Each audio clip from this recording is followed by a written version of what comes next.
My name is Karen Baptiste, and I turned 30 the same week my life split into two versions, the one before the call and the one after. I've always believed silence had a sound. It's the kind that sits in a room after someone lies, the kind that follows betrayal before truth catches up. And that night, silence screamed. I had just come off a 12-hour shift at the hospital.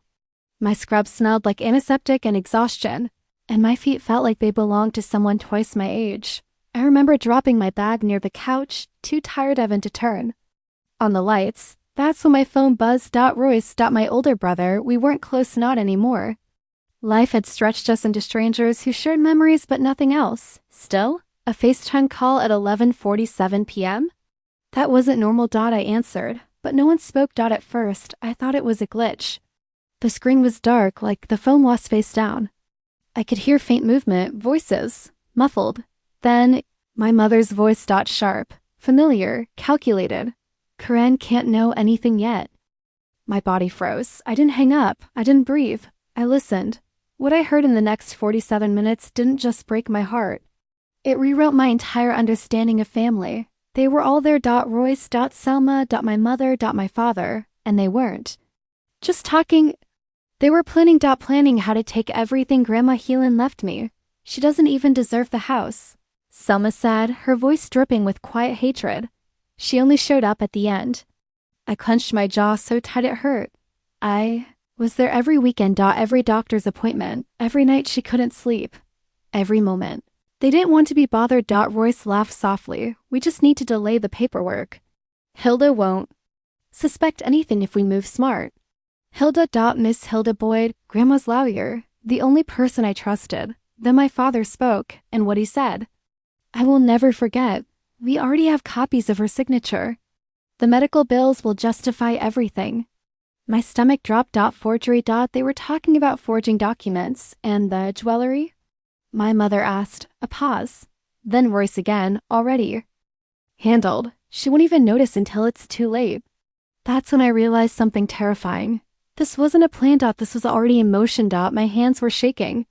But I didn't stop recording. Every word, every lie, every piece of their greed lay bare. By the time the call ended, I wasn't the same person who had answered it. I sat in the dark for a long time, not crying, not angry, just awake. Then I did the only thing that made sense. I called Miss Hilda Boyd. She didn't sound surprised. That scared me more than anything. Karen, she said calmly after listening to the recording. This is serious. Serious, that word felt too small for what I had just heard. They're attempting fraud, she continued, and possibly criminal conspiracy. My chest tightened. Criminal. My family. Then she said something that changed everything. Your grandmother knew this might happen. I sat up. What? She prepared for it, Miss Boyd said. She had her will recorded on video. She passed a full mental competency evaluation, and she left instructions. Instructions. Grandma Helen had seen this coming. I received the letter 2 days later. It was handwritten. Soft, careful ink, just like I remembered. My dearest Karen, if you are reading this, it means the truth is trying to survive in a room full of lies. I broke down right there, not because I was weak, but because she knew them, and she trusted me. Anyway, she wrote about love. About loyalty, about how I stayed when everyone else left. This house is not just a home. She wrote, is proof that love sees everything. And then one final line, if they try to take what is yours, stand. So I did. Miss Boyd and I worked quietly. Carefully. Patiently. We uncovered everything. Fake medical invoices, forged signatures. Missing JEWELLERY. Family. Heirlooms that meant more than money. And the biggest mistake they made? They got careless. They used the same handwriting across multiple forged documents. They transferred items without documentation. They assumed I wouldn't fight back. They were wrong. The estate meeting was scheduled for a Friday morning. I remember walking into that room like I was stepping into a battlefield. They smiled when they saw me. That was the worst part. Fake warmth. Fake love. Fake everything.